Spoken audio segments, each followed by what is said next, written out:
Salut à tous et bienvenue sur cette vidéo, compte rendu de mon dernier track day. Il y a eu des petits couacs, il y a eu des trucs chouettes. Dans l'ensemble, je suis très satisfait. Allez, c'est parti, je vous explique tout ça. Le track day était organisé par APM Organisation. J'ai déjà roulé quelques fois avec eux et franchement, c'est une chouette ambiance, ils sont super sympas. Il y a toujours de la place, ça c'est aussi bien avec les petites organisations. C'est qu'il y a plus facilement de la place qu'avec des gros organisateurs et en plus voilà, ils ont plus besoin que ça se remplisse, donc moi ça me fait plaisir de participer. Réservé un track day en Belgique en fin d'année, donc fin septembre, ici c'était le 27. C'est déjà tard dans l'année pour rouler, mais bon, je pense qu'on peut malgré tout encore se faire plaisir. Je me suis quand même gelé les couilles, je vais l'avouer. Au matin on avait 9 degrés. Les pneus avaient beaucoup de mal à chauffer, voilà, fallait pas faire le con aux sessions du matin. Alors c'était une journée en collaboration également avec un organisateur français qui vend aussi des pièces, donc PK Racing, il y en a beaucoup qui connaissent. Ils organisent aussi des track days. Par contre, c'est eux qui organisaient les chronos, donc l'enregistrement des temps autour. Et vu qu'ils sont français, ils ont l'habitude des règlements français. Donc j'étais un peu perplexe au début, je ne comprenais pas trop. Mais en France, apparemment, on ne peut pas faire de classement dans l'ordre des chronos comme on fait en général en Belgique chez tous les organisateurs. Donc j'étais un peu perdu, je ne comprenais pas les chronos. Ici, c'est un système d'autocollant, donc je sais bien que des fois ils sont un peu défaillants, que si jamais on colle sur du carbone, si on met sur du métal, si on ne met pas assez droit, enfin, c'est assez complexe comme bazar. Je me dis, voilà, ils n'ont pas enregistré mes temps. Et en fait, non, les systèmes français n'ont pas le droit d'enregistrer des chronos dans l'ordre de roulage des temps, parce que sinon, d'après la loi française, ça devient une course. Donc, il faut des licences, tout ça, enfin, voilà. Je ne le savais pas, mais maintenant je le sais. C'est assez particulier, je trouve, mais voilà, c'est la loi française, ils sont habitués comme ça, donc ils continuent comme ça, même quand ils roulent en Belgique. Mais enfin, soit, voilà, dans l'ensemble, ça reste un track day, donc je m'en fous, je profite. Et les chronos, de toute façon, je suis censé les avoir sur mon lap trigger. Et sur mon écran de moto, non. Sur le lap trigger, ça fonctionne, mais comme d'habitude à mes tests, j'ai que des merdes. Le GPS me recoupe le circuit en 3 parties. J'ai beau effacer le programme, réinstaller, réessayer tout. J'ai essayé avec le programme de Jean de me réinsérer ses cartes à lui. Donc en théorie, la moto a la même carte que Jean. Lui a ses chronos autour, moi je les ai pas. Bon voilà, à chaque fois je finis ma session et je réidentifie le circuit. Je l'ai redéfini le circuit qui fait 2200 mètres et pas 300 mètres évidemment. Voilà, c'est un peu casse-couille, je dois avouer, mais voilà, j'ai quand même mes chronos au final. Donc je suis assez content. Première session, je tourne en 1.15 parce que un peu frileux et pas trop rassuré non plus avec les températures. Et puis après, je descends une 13 à la seconde session.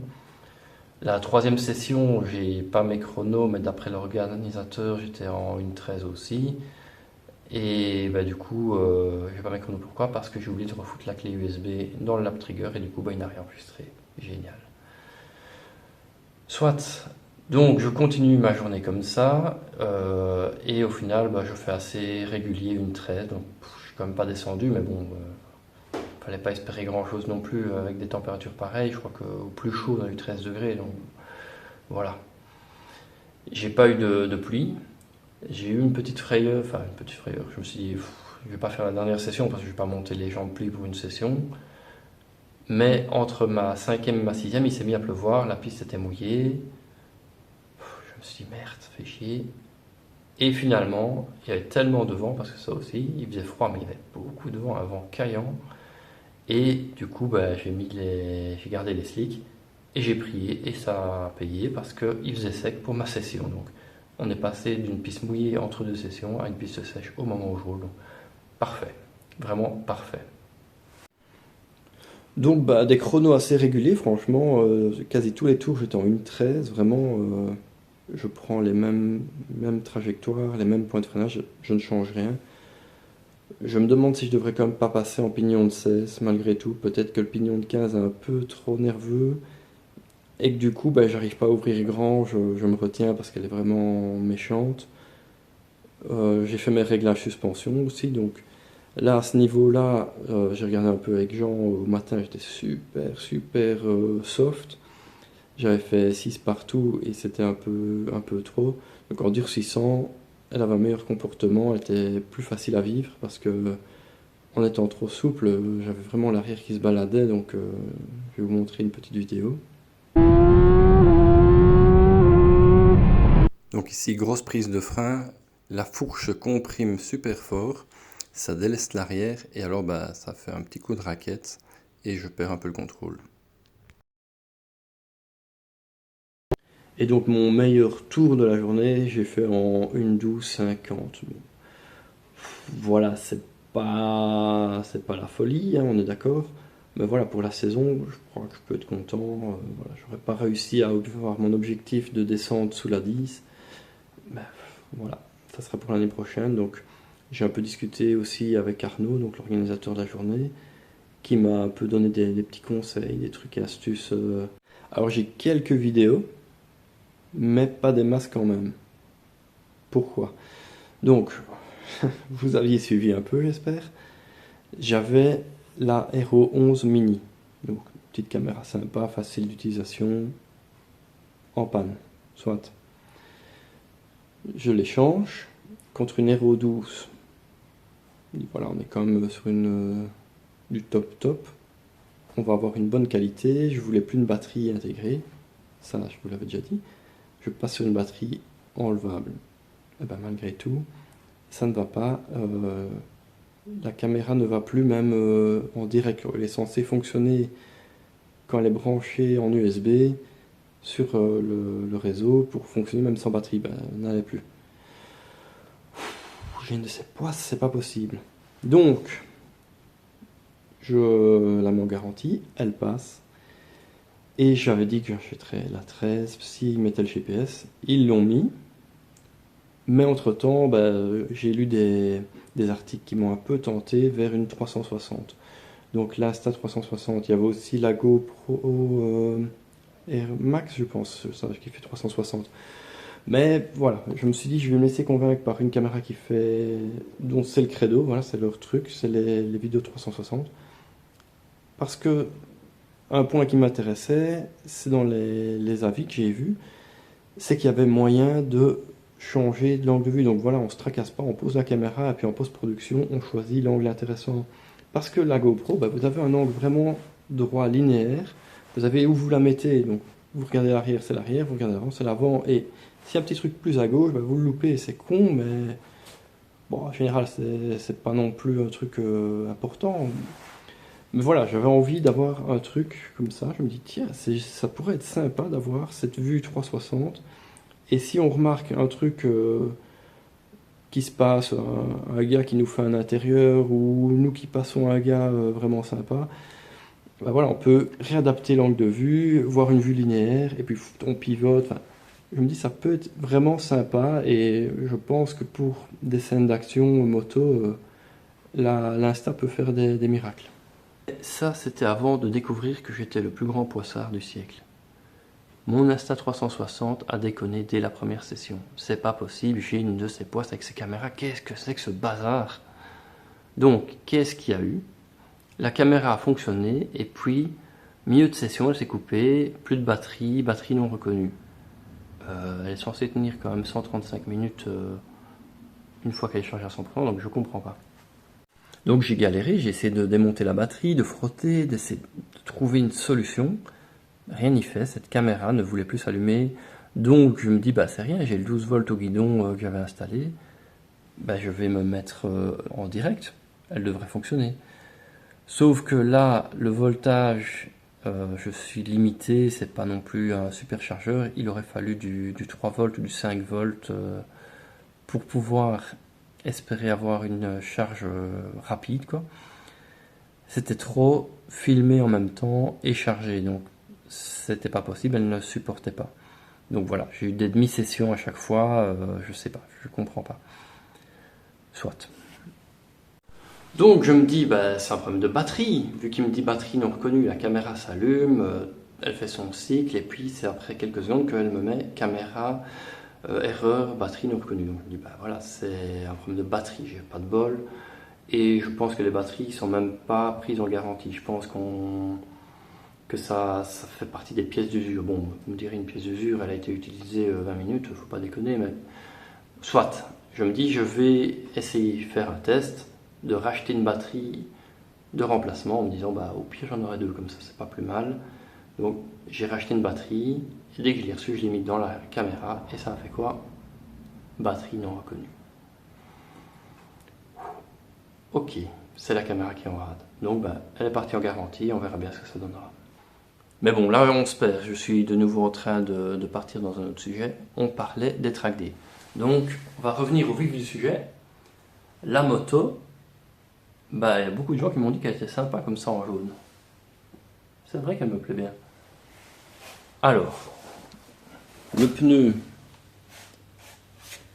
il est quand même loin. Il a quand même fait sa journée. J'allais vous montrer les témoins d'usure, mais je ne les vois pas. Donc, témoin. Ah, en voilà un. Donc, bah, côté gauche, évidemment, ça mettait. On voit qu'il y a encore du témoin, donc, ouais. Ils sont loin, mais je crois qu'il pourra peut-être encore faire un track day. Mais, voilà. On va dire que la saison est finie, donc on va arrêter les frais. Et on va partir sur du neuf. Je ne vais plus faire les conneries que j'ai fait la saison précédente, de partir sur des pneus qui pourraient encore aller et prendre des risques. Voilà. Alors, fini le blabla. Maintenant, je vous passe quelques sessions pistes. Donc, session 1, 2, 3 que j'ai su enregistrer en partie, parce que j'ai pas tout. C'est parti pour la vidéo.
Première session, je suis déjà à la bourre, donc je suis arrivé un peu en retard au circuit de Métais.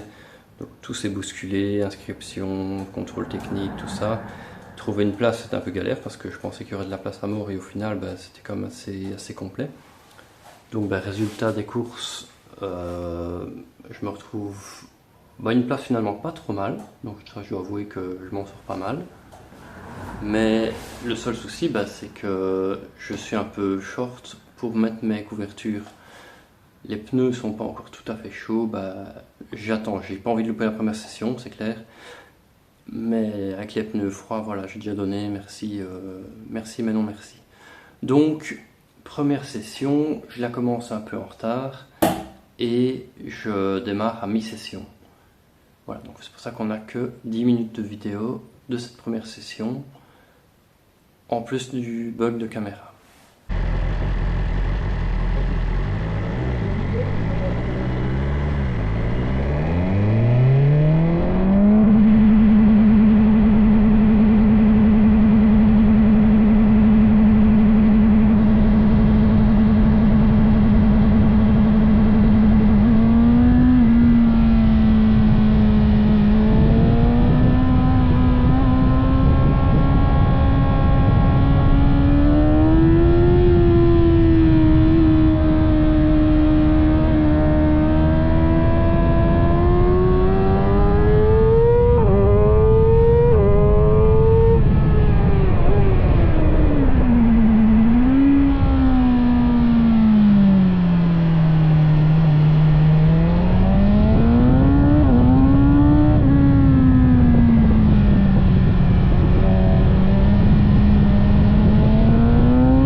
session, là je suis déjà un peu plus chaud, il fait meilleur déjà. On va pas dire qu'il fait bon, hein, parce que je crève encore de froid, j'ai gardé le pull la journée.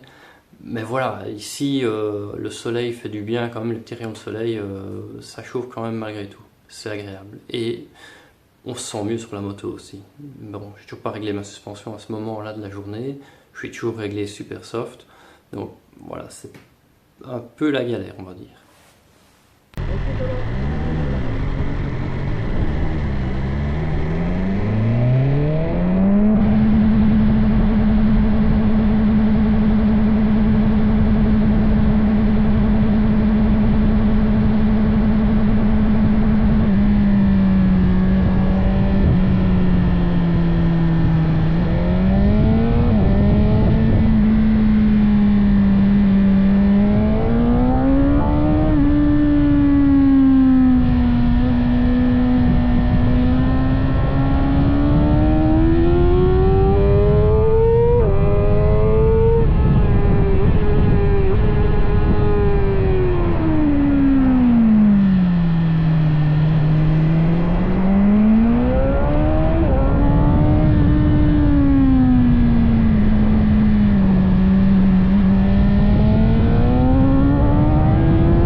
dernière session que j'ai en vidéo, c'est la troisième. Et là, c'est celle-là que j'ai oublié de remettre ma clé USB du lap trigger.